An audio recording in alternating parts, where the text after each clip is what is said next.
Ever wondered why relationships can be as thrilling as a roller coaster ride? Well, let's dive into that. Imagine a relationship as a journey, filled with unexpected twists and turns rather than a final destination. It's a winding road that keeps us on our toes, filled with breathtaking highs and challenging lows. This journey is embarked on by two unique individuals, each carrying their own suitcase of experiences, perspectives, and backgrounds. It's like two different maps trying to merge into one. Now that's thrilling, isn't it? But it's also what makes this journey challenging. Each person is a world in themselves, and when these worlds collide, sparks fly. It's these sparks that make the journey worthwhile, but they can also lead to a bumpy ride if not handled with care. So, how can we navigate this journey and make it less of a roller coaster ride and more of a scenic drive? Let's explore that together in the next few minutes.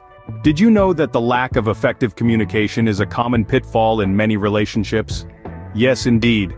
Communication, the exchange of thoughts, ideas, and emotions, is the lifeblood of any relationship. It's like the oxygen that keeps love alive and flourishing. Open and honest communication forms the foundation of a strong bond. It's not just about talking, but about expressing your feelings, thoughts, and concerns with clarity, and without fear of judgment. This creates a safe space where both partners feel heard and understood. Good communication also fosters trust and transparency. It's like having a clear mirror where you can see your reflection without any distortions. This transparency allows you to be your true self, and in turn encourages your partner to do the same. But remember, effective communication is not a one-time event. It's a continuous process, a habit that needs to be nurtured and developed over time. So, effective communication is the key, but what else can help us in this journey? Ever had to choose between pizza and sushi for dinner? That's a simple compromise, right? But how about in relationships?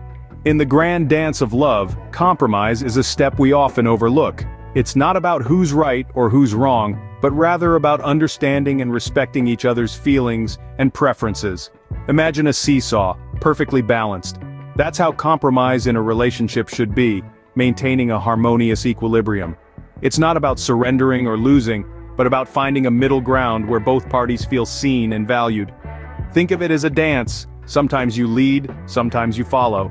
The key is to keep the rhythm going, to keep the dance alive. It's about giving and taking, about empathy and respect. It's about caring enough to step into your partner's shoes and see the world from their perspective. So compromise isn't about sacrificing, but about caring. But is there something else that can make our journey smoother? Remember the last time someone appreciated you? How did it make you feel? There's an undeniable magic in appreciation, especially when it comes to relationships. It's like a secret ingredient, a sprinkle of magic dust that can transform an ordinary day into a memorable one.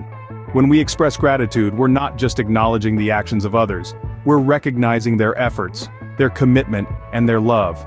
Just think about it. A simple thank you can light up a face, while a heartfelt "I appreciate you" can make a heart flutter. These words, they're not just phrases, they're powerful tools that can strengthen the bonds we share, create positive vibes, and make our relationships more fulfilling. And the best part? It doesn't cost a thing. Just a few moments of your time, a little sincerity, and a whole lot of love. So, a little appreciation can go a long way. But, is there a final ingredient to a successful relationship? Ever heard the saying, "You can't pour from an empty cup"? Well, it's not just a catchy phrase, it's a powerful metaphor for the importance of self-love in relationships. Let's delve into this a bit more, shall we? In the grand scheme of relationships, we often focus so much on loving others that we forget to love ourselves. But here's the truth. You can't truly love others if you don't love yourself first. Imagine a watering can, full of water. It can nourish a garden, helping flowers bloom. But if the can is empty, it can't do its job. The same goes for us. If we're emotionally drained, we can't give the love and support that our partners need. Now don't get me wrong. Love isn't a finite resource. But our emotional energy, that can run out. That's why it's crucial to take time for yourself, to recharge and grow. It's not selfish. It's necessary. Self-love means accepting and appreciating ourselves for who we are. It means setting boundaries, saying no when we need to, and prioritizing our well-being. It means celebrating our achievements, no matter how small, and learning from our failures. Remember, you're not just a partner. You're an individual with your own dreams, passions, and quirks. And in a healthy relationship, there's room for both togetherness and individuality. So take that painting class you've always wanted to. Spend a Saturday morning reading in the park. go on a solo road trip. These acts of self-love and self-care aren't just good for you, they're good for your relationship too. Why? Because they make you happier, healthier, and more fulfilled. And when you're in that state, you can bring more positivity and energy into your relationship.